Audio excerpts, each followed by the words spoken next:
बच्चों, हिंदी कालांश में आपका स्वागत है। आज हम हिंदी पुनरावृत्ति करेंगे।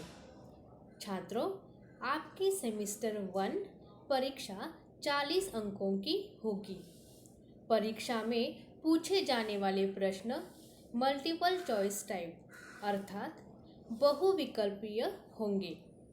परीक्षा में प्रश्न किस तरीके से पूछे जाएंगे उसके बारे में पूरी जानकारी आपको अभी और आने वाले रिवीजन यानी पुनरावृत्ति वीडियो के माध्यम से दी जाएगी।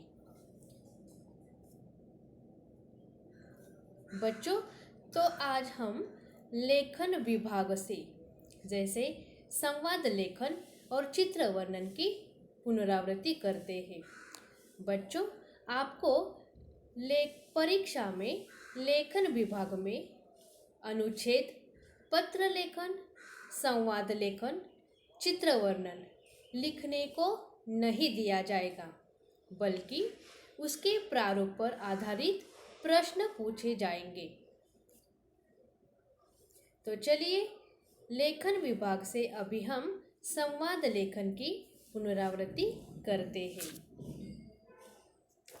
संवाद लेखन। प्रतिदिन हम अनेक लोगों से व्यवहार करते हैं, तब संवाद का सहारा लिया जाता है, और जब हम इसी बातचीत को लिखते हैं तब वह संवाद लेखन कहलाता है। यह संवाद लेखन की परिभाषा है। संवाद लिखते समय ध्यान देने योग्य बातें। संवाद छोटे, सहज तथा स्वाभाविक हो। संवादों में रोचकता एवं सरसता हो। संवादों में जो बात कही जा रही है वह श्रोता को समझ में आनी चाहिए। इसी भाषा का इस्तेमाल संवाद लेखन में करनी चाहिए, जो संवादों में जो विषय पर संवाद हो रहा है वह श्रोता को भी समझ में आना चाहिए। संवादों की भाषा सरल, सहज, स्वाभाविक और बोलचाल के निकट हो। उसमें क्लिष्ट तथा अप्रचलित शब्दों का प्रयोग न हो। संवाद लिखते समय जो भाषा है वह सरल, सहज और स्वाभाविक होनी चाहिए। उसमें क्लिष्ट यानी कि जटिल भाषा का प्रयोग नहीं करना चाहिए। संवाद जिस विषय या स्थिति के संबंध में हो उसे क्रमशः स्पष्ट करने वाले हो। जिस विषय के बारे में संवाद है उसे स्पष्ट करना क्रम के अनुसार स्पष्ट करने वाला संवाद होना चाहिए। प्रसंग के अनुसार संवादों में व्यंग्य विनोद का समावेश होना चाहिए। प्रसंग के अनुसार जैसे विषय पर संवाद हो रहा है उसमें प्रसंग के अनुसार व्यंग्य विनोद, हास्य विनोद का इस्तेमाल भी हम संवाद लेखन करते समय कर सकते हैं। संवाद का आरंभ एवं अंत रोचक हो। शुरुआत व आखिर रोचक होनी चाहिए संवाद लेखन करते समय। संवाद में विराम चिन्हों का प्रयोग हाव भाव को दर्शाता है। सही जगह पर विराम चिन्ह का प्रयोग भी करना चाहिए। संवाद बोलने वाले का नाम संवादों के आगे लिखना होना चाहिए। जैसे दो या अनेक व्यक्तियों के बारे में अगर संवाद है तो जो संवाद बोलने वाला है तो उनके जो नाम है वह हमेशा संवादों के आगे होना चाहिए। मुहावरों तथा लोकोक्तियों के प्रयोग से संवादों में सजीवता आ जाती है। सही प्रसंग के अनुसार विषय में अगर जरूरत है तब हम संवाद लेखन में मुहावरे तथा लोकोक्तियों का भी प्रयोग यानी कि इस्तेमाल कर सकते हैं। इससे क्या होता है तो संवादों में सजीवता आ जाती है। अभी देखिए कि परीक्षा में इस प्रारूप जो संवाद लेखन का प्रारूप पर किस तरह से आपको प्रश्न आ सकते हैं, किस तरह से प्रश्न आपको आएंगे, उसके लिए इसी प्रारूप जो है प्रश्न का अभी हम देखते हैं। जैसे यहाँ पर प्रश्न है, निम्नलिखित वाक्य सही है या गलत चुनिए। जो आपको संवाद लेखन का जो प्रारूप दी है, जो रचना दी है, उसी के आधार पर आपको परीक्षा में प्रश्न पूछे जाएंगे। जैसा यहाँ पर पहला प्रश्न है, संवाद लेखन में जो बात कही जाती है वह श्रोता को समझ आनी चाहिए। तो आपको सही है या गलत, जो सही है तो सही विकल्प पर चुनना है, गलत है तो गलत विकल्प को चुनना है। तो यहाँ प्रश्न पूछा है कि संवाद लेखन में जो बात कही जाती है वह श्रोता को समझ आनी चाहिए, तो यह सही विकल्प है, तो इसे हम सही विकल्प को चुनेंगे। प्रश्न दूसरा है, संवाद बोलने वाले का नाम संवादों के पीछे लिखना चाहिए।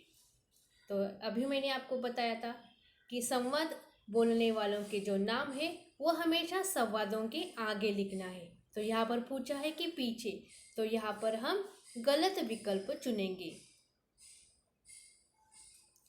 प्रश्न दूसरा देखिए, सही विकल्प चुनिए। संवाद लिखते समय विषय के अनुसार किसका प्रयोग कर सकते हैं। तो यहाँ पर 3 विकल्प दिए हैं, जो सही विकल्प है उसे हमें चुनना है। तो यहाँ पूछा है कि संवाद लिखते समय विषय के अनुसार किसका प्रयोग कर सकते हैं, चित्र का प्रयोग, कविता का या मुहावरे का। तो यहाँ पर लिखा सही उत्तर है इसका मुहावरे, तो हम लोग यह मुहावरे विकल्प चुनेंगे।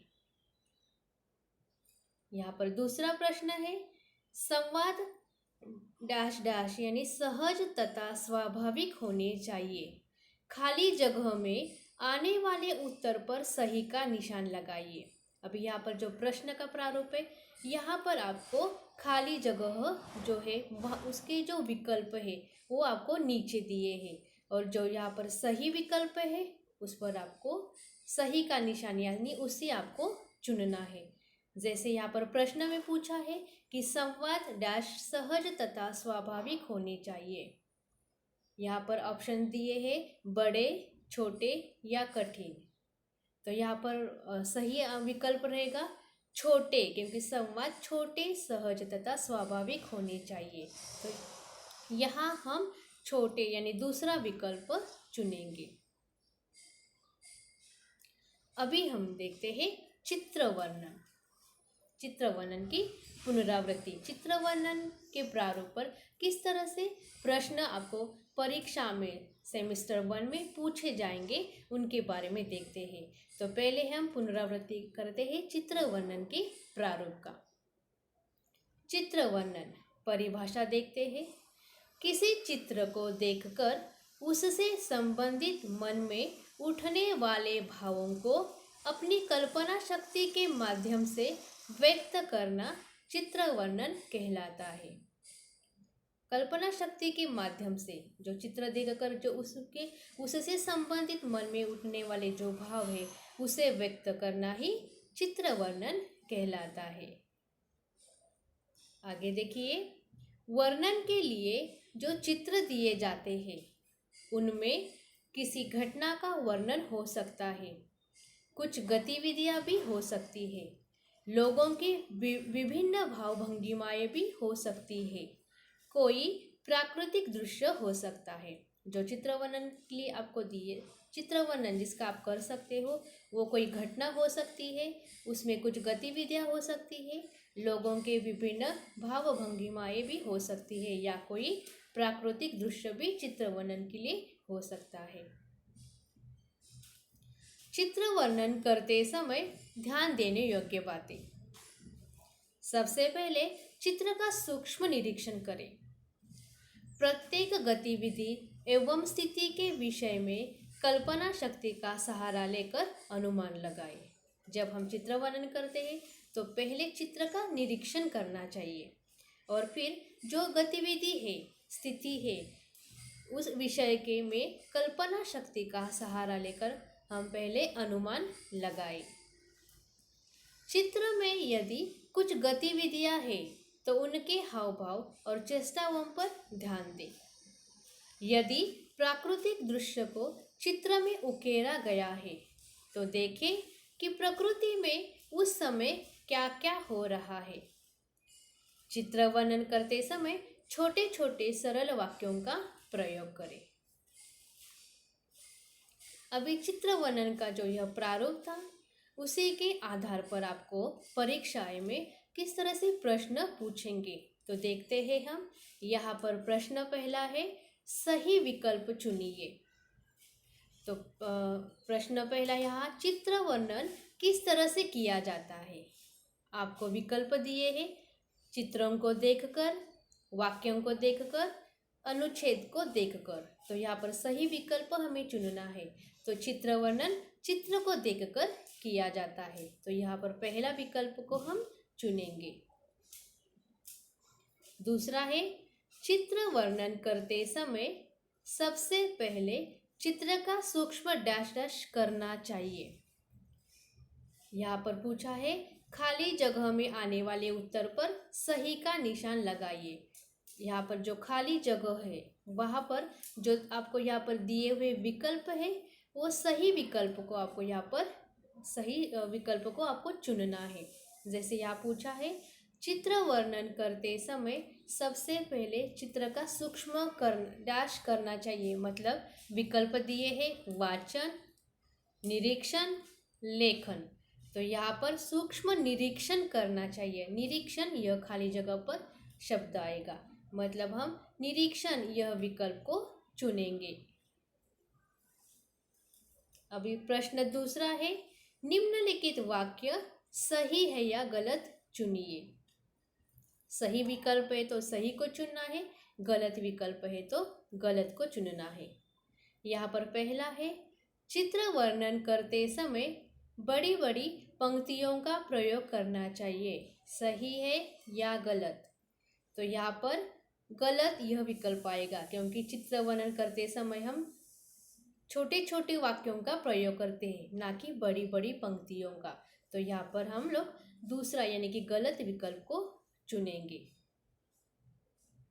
दूसरा प्रश्न है, चित्र वर्णन करते समय कल्पना शक्ति का सहारा लेकर अनुमान लगाते हैं।